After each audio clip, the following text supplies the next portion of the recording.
Here in the Storm Tracker 12 Weather Lab at WBOY TV, I'm meteorologist Jason Parrish. And hi, everybody in fifth period. Thanks very much for submitting your questions. I have them right here. So what I'm going to do is going to answer a few of them for you. And by the way, how great is Mr. Jonas, huh? He's doing a good job. All right, so let's answer a couple of these questions right now. How do blizzards form? Well, blizzards are basically a strong area of low pressure. We see them a lot, not only in the winter, but in the summertime as well.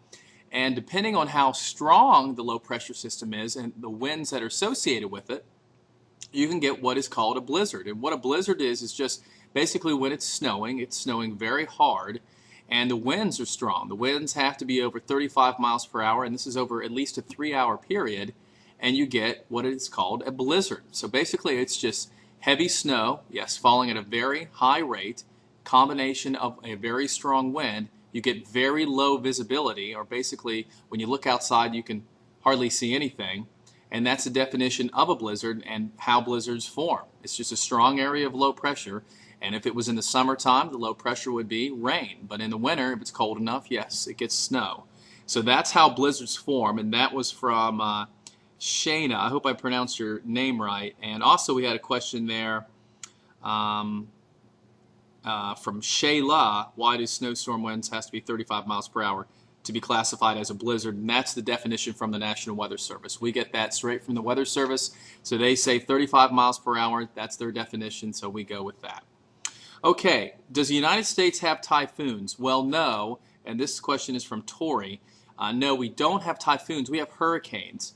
But if you head into the western Pacific, a hurricane is just known as a typhoon. So it's just basically where you are in the world, whether it's a hurricane or a typhoon.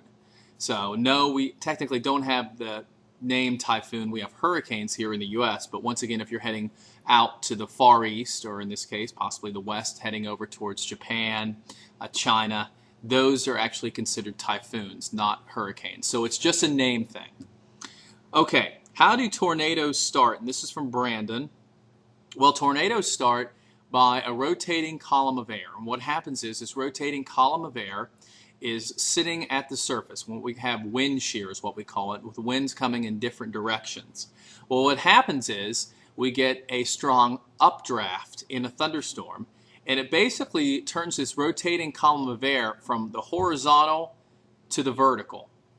And with that, you get this rotating column of air, and that's generally how tornadoes begin to develop.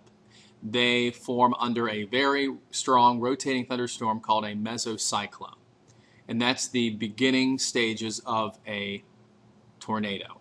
Now remember, it's not technically a tornado until actually the cloud reaches the ground. Until then, it's only referred to as a funnel cloud. And that was from Brandon. We have one more time for one more question here. And let's see. How does global warming affect people in the U.S.? And this is from Lindsay. Well, I think that's yet to be determined, Lindsay.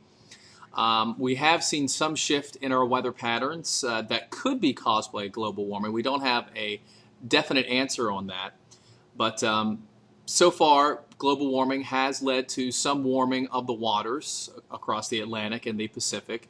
And that has led to an increase in hurricane activity, particularly 5 years ago during the year 2005, when we had, of course, Hurricane Katrina. But long-term global effects, we still don't know, and obviously the weather affects people. So a definite answer on that, I think, is yet to be determined. All right. By the way, I think I actually answered Nathan's Kramer's question, too, about how do tornadoes occur and form. So that kind of, Brandon and Nathan, I kind of answered your questions simultaneously. Anyway, thanks very much for the questions. I'll try to answer a few more a little bit later on. Be good for Jonas. All right? Take care.